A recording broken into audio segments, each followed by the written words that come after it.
Hello everybody and welcome back to another Game News Roundup. As always, hope you enjoy these, and if you do, be sure to subscribe, hit the like button, leave a comment and whatnot if you have anything to add on any gaming news. If there's any gaming news I missed, feel free.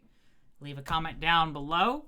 But yeah, it's been a couple days since we last done one of these. Also, yes, I've been trying to get to 10,000 subs, and I am like a little over 300 away. Be nice for one of these days to hit that, so be sure to subscribe. Show your support, and we'll be going over the latest gaming news, and then we'll be ending with the latest VGChartz estimates at the end of the video. Towards the end, of the last thing we do. So first things first, as you can see, Elden Ring from Software. See you turn into a Super Saiyan, Tiger, thank you for the follow. Hope you're doing well. We're just going over the latest gaming news right now, and then we'll be getting into God of War after that. So yeah, Elden Ring has sold 20 million units in a little over a year since it came out. I think it was January of last year when it came out. So a little over a year, 20 million units, way faster than any other game from Software. I'm not sure if any game from Software has sold anywhere near 20 million units. I'm actually fairly certain the answer to that is no. And I wouldn't be surprised at this rate, Elden Ring might even outsell the entire Dark Souls franchise. But yeah, 20 million units sold, announced today, which is up from 17.5 million in November 2022, and then eventually 12 million in March 2022. But yeah, Elden Ring available on Series X and S, PS5, PS4, Xbox One, and PC.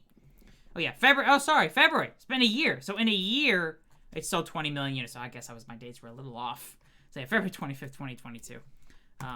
This since sold 20 million units. It's not. I'm not funny. Okay, I should just talk the news, get it over with. Stop making terrible jokes. So yeah, Microsoft yesterday, at the time of this recording, met in Brussels with the European Union regulators to discuss the Activision Blizzard acquisition. I think Sony might have been there, Google, Nvidia, a bunch of gaming companies and tech companies were there as well for a hearing. But also, Microsoft did announce that it has signed a binding 10-year legal agreement to bring Call of Duty games to Nintendo platforms if Microsoft's Activision Blizzard acquisition is approved. If you're wondering, the last Call of Duty game on Nintendo platform was Call of Duty Ghosts on the Wii U in 2013. It's been a decade since we've seen a Call of Duty on a Nintendo platform. So yeah, Microsoft is guaranteeing, as long as the deal is approved, to bring Call of Duty to Nintendo platforms. Now, my guess is this will be starting with the next Nintendo console, the Switch 2, the Super Switch, the next-gen Switch, whatever the Switch successor will be called, because I can't see Call of Duty games running on the current Switch unless it's a cloud version. But yeah, Microsoft signed legally binding agreement with Nintendo to bring Call of Duty to Nintendo platforms for the next 10 years. And I know Microsoft has tried to give Sony the same deal, but they haven't signed it. Sony, I'm not surprised Sony's been against the Activision Blizzard acquisition by Microsoft because, well, it will hurt them sales-wise. Even if Call of Duty and whatnot remains on PlayStation indefinitely, marketing for Call of Duty will have the Xbox logo at the end of the PlayStation logo, and obviously they'll be coming to Game Pass day one, and whatnot. But yeah, moving on. More with this from yesterday. Microsoft also, after the hearing, did hold a press briefing. They announced they also signed a 10-year partnership with Nvidia to bring all Xbox games on PC to the Nvidia GeForce Now cloud gaming service, which regulators did have some issues with Microsoft's acquisition of Activision Blizzard. Some of the issues is it would give them too much of an advantage in the cloud gaming sector, whatever you want to call it. But this is to probably be like, hey, look what we're doing. To give them less of an advantage, bring their games to another cloud gaming service. I'm sure they would have brought it to Google Stadia, but that was killed off earlier this year. No word on Amazon Luna yet.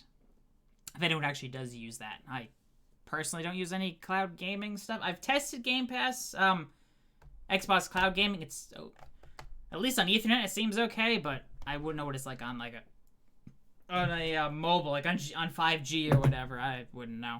But yeah, the agreement here is to enable gamers to stream Xbox games that are available on PC from GeForce Now on your PCs, Mac OS, Chromebooks, smartphones, and more devices. If Microsoft Activision Blizzard deal is approved, it would also bring Activision Blizzard games to GeForce Now, including Call of Duty. In the announcement, Microsoft Gaming CEO Phil Spencer said Xbox remains committed to giving people more choice and finding ways to expand how people play. This partnership will help grow Nvidia's catalog of titles to include games like Call of Duty, while giving developers more ways to offer streaming games. We are excited to offer gamers more ways to play the games they love. And Jeff Fisher, Senior Vice President for GeForce at Nvidia, added, combining the incredible rich catalog of Xbox first-party games with GeForce Now's high-performance streaming capabilities will propel cloud gaming into a mainstream offering that appeals to gamers at all levels of interest and experience. Throughout this partnership, more of the world's most popular games will now be available from cloud with just a click, playable by millions more gamers. I'm realizing this is a direct quote, but I don't know. The English there just feels a bit off. Anyways. But yeah, Microsoft and Nvidia have now begun work to integrate Xbox games on PC into GeForce Now. It might be a little bit, but it will allow GeForce Now members to stream PC games they purchase on the Windows Store, including third-party partner titles, where the publisher has granted streaming rights to Nvidia. And Xbox games on PC available in third-party stores like Steam and Epic Games Store will also be available to stream through GeForce Now. You have to own the games in order to stream the games through GeForce Now. Let's see. Activision Blizzard they've been pretty vocal and not happy with Sony with how much they've been against the deal of Activision Blizzard being acquired by Microsoft. So I'm just going to read the direct quote from Activision Blizzard, a direct statement. The European Commission's mission is to protect European consumers, not the global market leader, referring to PlayStation. Sony is attempting to undermine that goal to protect its 2-decade dominance in video games. We are confident regulators will find that our proposed merger will enhance competition and create greater opportunities for workers and better games for our players. But yeah, this statement from Activision Blizzard follows a closed hearing that took place in Brussels in front of the European Union and national antitrust regulators. Microsoft has been facing issues with the FTC in the US, the European Commission the European Union, and the CMA, I forget exactly what it stands for, in the UK. The regulators in the UK, EU, and US have been kind of iffy on approving the deal or not. So Microsoft is having to make some concessions, like making Call of Duty at least for 10 years on PlayStation, now Nintendo, or signing that deal with Nvidia's for their GeForce Now service and whatnot. Again, we're still waiting on approval, or be not approved at all in the European Union, UK, or US, as well as some other countries. But it has been approved in four smaller countries that we've been confirmed where it's been approved so far. But it needs to be approved in like 15 countries or something like that. It's going to be a bit before we... Well, I say it's be a bit, but it's been a long time. It's been over a year since the acquisition was first announced. So... hopefully the next few months we'll know one way or the other what the results will be. Anyways. Also a report out of yesterday. Microsoft and Sony are apparently, according to people familiar with the situation, a deal between Microsoft and Sony is not close. This is despite efforts to find a way forward between the two companies. But yeah, this also follows the hearing. So, Microsoft has been trying to work out a deal with Sony for Call of Duty. Probably the same deal they want to offer Nintendo for keeping Call of Duty on PlayStation for at least 10 years. Microsoft has said they want to keep Call of Duty like Minecraft. Like how Minecraft, even though they bought Minecraft, in 2014, I believe was the year. It's still on PlayStation, still on Nintendo, PC, smartphones, pretty much everywhere. Along with... was it Minecraft Dungeons and the upcoming Minecraft Legends is also on all platforms. They're multi-platform. But yeah, there's always something coming out with the Activision Blizzard acquisition, and Microsoft actually meeting with the regulators in the European Union at a hearing, along with some other gaming companies being there as well. Maybe we'll finally get some answers soon. Fingers crossed. I've been talking about this deal since it was announced in January 2022. So it's a year and a month at this point. PlayStation VR 2 officially launched today for the PlayStation 5 for, is it $500 or $550? Well, it sounds expensive. From what I'm hearing, seeing reviews and stuff, like, it's a fantastic VR headset. And yesterday, Sony did announce 10 more games that'll be coming to PSVR 2 in its launch window, which I believe is through the end of March. So there's now over 40 games coming to PSVR 2 by the end of March. And more games are still planned to release throughout the year. So confirmed games that were just announced: Another Fisherman's Tale, Gorn, Knock, Bow and Arrow Soccer, Hellsweeper VR, Ragnarok, not God of War Ragnarok, Runner, Star Tenders, Intergalactic Bartending, Sushi Ben, Swordsman VR, Unplugged, Air Guitar. But the main game exclusive for PSVR 2 will probably be Horizon Call of the Mountain. Is probably their big killer app for launch titles. As well as Gran Turismo 7 does a free update was released for any owner of it, where you can play the game in VR with your PSVR 2 headset. And speaking of which, it was also announced today, Resident Evil 4 Remake will be getting free DLC with a VR mode for PSVR 2. So if you can own PSVR 2 and you like Resident Evil, and you have Resident Evil 4, you'll be able to play it with your PSVR 2. As it'll be available as free DLC once the game... I don't think they said exactly when it's going to come out. It's because the official Twitter account for Resident Evil is in Japanese, so this is Google Translate. VR mode of Resident Evil 4 has started development. Stay tuned for more details. VR mode of Resident Evil 4 will be distributed as free DLC for PlayStation 5/PlayStation VR 2. And Resident Evil 4 Remake is launching for the PS5, Series X and S, PS4, and PC on March 24th. So in about a month, or just over a month, Resident Evil 4 Remake will be coming out. So no words on exactly when the VR mode will be coming out as free DLC, but it will be coming out. So yeah, if you have PS5, PSVR 2 is now available for you to purchase. Moving on. Oh yeah, Xbox Game Pass, Friends and Family, has been expanded to 6 new countries. There's already a trial going on in Ireland and Colombia, starting in September 2022. It has now been expanded to Chile, Hungary, Israel, New Zealand, South Africa, and Sweden.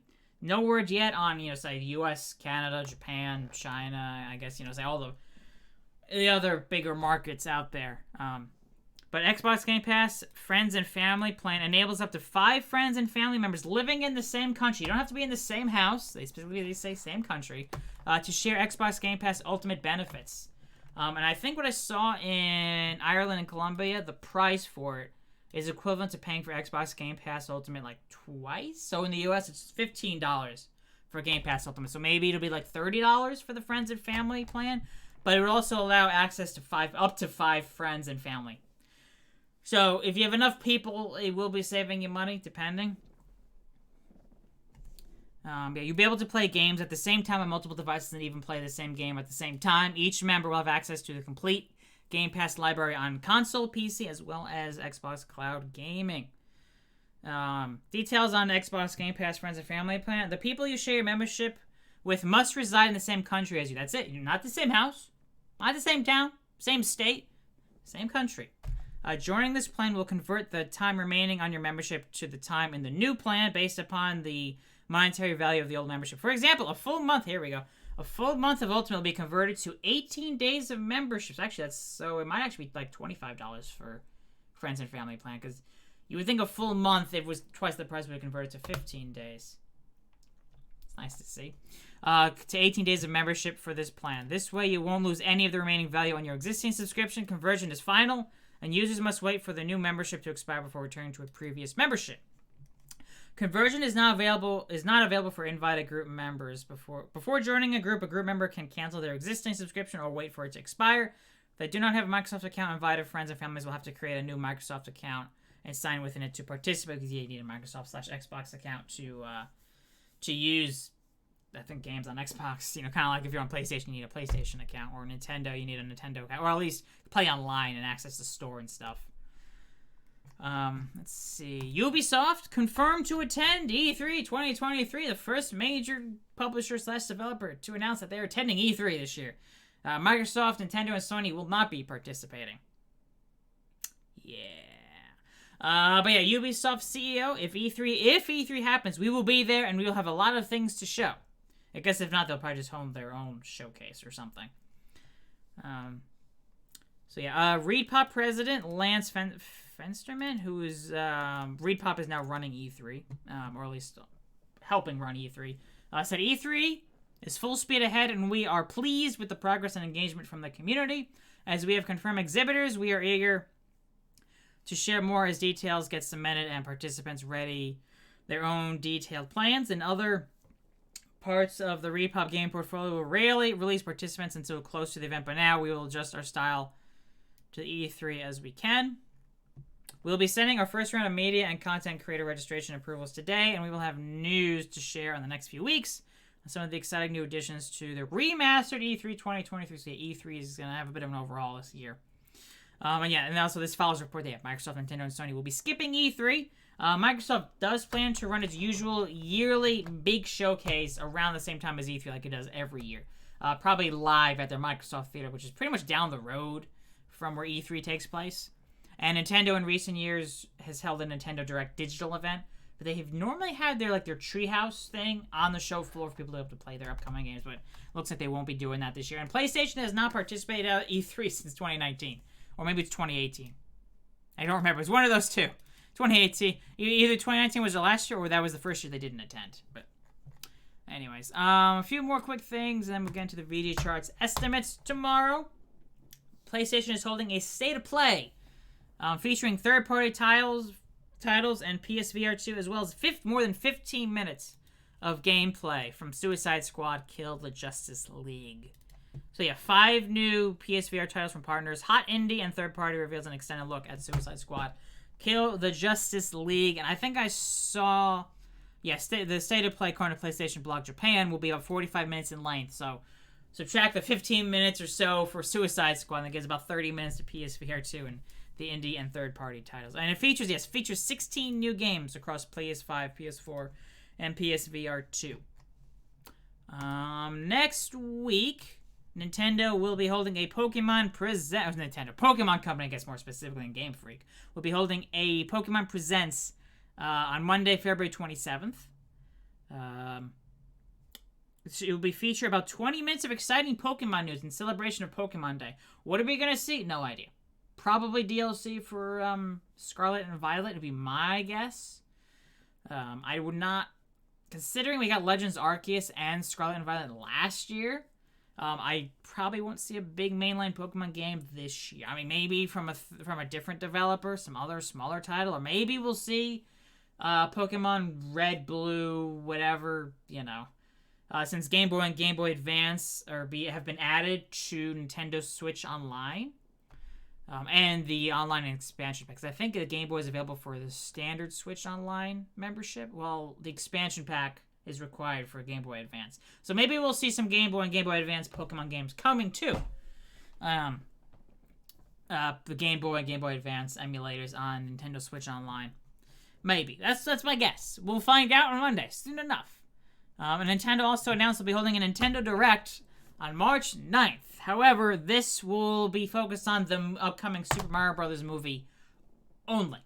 We'll only be seeing stuff from the Super Mario Bros. Movie. That's it. That's all. No game information will be included in this direct, so I'd expect, show a new trailer. Maybe Shigeru Miyamoto or some of the actors from the movie, will say a few words, say some stuff, and that might be it. And then the movie does come out next, is it in April? I'm trying to remember, it's the end of March or April. Something like that. But yeah. Nintendo Direct focused on the Super Mario Bros. Movie with its final trailer. So, alright, so moving on to the VGChartz estimates. We have Americas and Europe estimates reported on for January. So, actually, let me just open up the front page. So, currently, we've got Japan, Europe, and Americas. And then tomorrow, at the time of this recording, tomorrow, February 23rd, I will have the worldwide figures and article posted. I still have to post the rest of the world. ROW sales being Asia, Middle East, Africa, Oceania, rest of the world. Yeah. I mean, So yeah, going in for changes which I've mentioned before to the site. We may posting them once a month from now on. Though I'll still be doing all the weekly sales. They'll just be all posted at once, but by region. As you can see here, you can look at all the different weeks of the current month as well as the total sales as well for the current month being January 2023 estimates. And TBA does mean, to be announced, to be shown, whatever, which will be coming out tomorrow. In the future, instead of all of them being posted over the course of a week, they'll be spread out probably over 3 or 4 weeks, depending on when the data comes in. Because I do get weekly data still, but like with this change, be waiting on monthly data. We only get like once a month. Wait for that to come in, and then post more accurate estimates going forward. Just, they'll be posted a bit later than in the past. Also, relieves a lot of stress for me instead of having to post every single week the worldwide estimates, to just gather everything, more accurate estimates, and then post each region once a month. I guess Japan's not, it's a country, not really a region, but you know what I mean. So, we got first Americas, which is US, Canada, and Latin America, which is how it was when I joined on to actually start doing the estimates for the hardware. That's how it was set up. US, Canada, and all of Latin America, yes, Mexico included in Latin America, is how it's broken down for Americas. And Europe, you can kind of figure all the European countries. In Americas, so US, Canada, Latin America, for January, the entire month, PS5 was the best-selling console with 493 estimated units sold. And the PS5 in the Americas has now sold 14.56 million units. Nintendo Switch was the second best-selling console with 331,000 units sold in the Americas, of course, to bring its lifetime sales to 47.12 million units. And the Xbox Series X and S came in third place with 309,000 units sold, to bring its lifetime sales to 11.95 million units, again in the Americas. And PS4 sold 4,300 units. Basically, it's winding down the PS4, just whatever stock is available is still selling. And to bring its lifetime sales in the Americas to 41.64 million units. Generation over generation. So PS5 versus the same month of the PS4, and the Series X and S versus the same month of the Xbox One. PS5 sales are up by over 236,000 units compared to the same month for the PS4. This is good because the PS5 has been tracking behind lifetime sales of the PS4 pretty quick. I think it was roughly on par with the PS4 at first, but then because of the shortages, it has fallen behind. But in January, it is starting to make up some of the ground, pretty much all over the world, compared to how much it's been behind the PS4. So yeah, it's caught up by about 236,000 units, PS5 compared to the PS4. And the Xbox Series X and S, compared to the same month for the Xbox One, is up by over 156,000 units. And again, in the Americas, the Xbox Series X and S actually has been tracking slightly behind the Xbox One. But worldwide, actually, it's been tracking ahead. So the Xbox Series X and S is doing a bit better outside of the Americas than the Xbox One was doing. Even if it is in third place, overall, it is doing roughly better than it was last generation. So as I've mentioned plenty of times, like PS5, Series X and S, I expect a slightly smaller gap than we saw between the PS4 and Xbox One. I still expect PS5 to still come out ahead, but a smaller gap. Not like 360 and PS3 where they finished within like 1 or 2 million units of each other. Close, but closer than we have been seeing. Year over year, PS5 sales are up 77,000 units in the Americas, or 18.5%. Switch sales actually up about 10,000 units year over year, 3.3% up. But Series X and S sales are actually down year over year. It's been down pretty much everywhere in January for Series X and S. Probably because of the lack of any major titles last year. So we'll see. I mean, the biggest thing with Series X and S is how well is Starfield going to do? How many units is that going to move? If it could potentially move, it can move a handful of units. It could move millions of units. We'll find out, when it comes out, and the consequential, the weeks and months after it comes out. That is the big question mark, and as well as the other titles coming out for Xbox for the first party, and obviously PlayStation's got Final Fantasy 16, Final Fantasy 7 Remake Part 2 or whatever it's called, and Spider-Man 2. And Xbox, Starfield, Redfall, Forza Motorsport are confirmed for this year for exclusives. console exclusives, because obviously they are still coming to PC. Oh yeah, and also PS4 sales year over year down 28,000, 86%. But with it winding down, Sony putting most of their focus on PS5. It's not really a surprise. Month on month sales, unsurprisingly, this is January versus December. So not the best comparison, but I like to do it. PS5 is down by 1.11 million units. Of course, December being the biggest month of the year sales-wise, and then you go to January. Of course, sales are going to be way down. Switch sales are down by 1.33 million units, and Series X and S is down by 840,000 units. And again, it should be noted, January, we're comparing January 2023 to December 2022.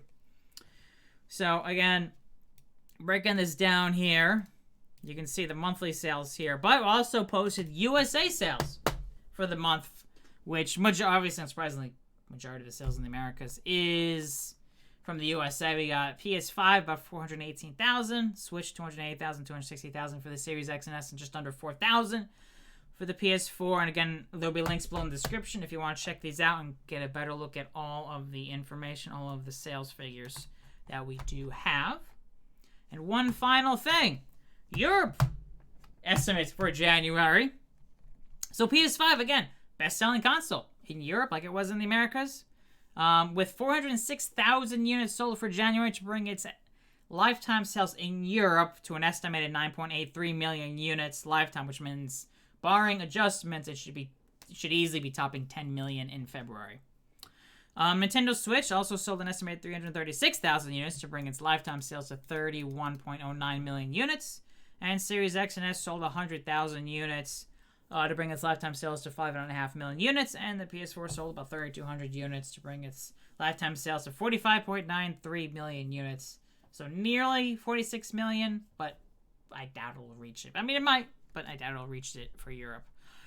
So yeah, generation over generation, PS5 compared to the same month for the PS4 is up by over 50,000 units in Europe. Series X and S is actually down compared to the Xbox One in Europe for the equivalent month by over 5,000 units. So down slightly. 105,000 versus 100,000. We're talking about down, what, like 6%, something like that? Is that equivalent to? Roughly, doing the math off the top of my head. But yeah, year over year, PS5 sales are way up in Europe. Last year in 2021, especially during the holidays, Sony was putting a lot more focus on the US than they were Europe. So there was a bit of an increase year over year for the US or the Americas. But we can see PS5 in Europe, sales are up 247,000 units, 154% higher than it was for the same month last year in Europe.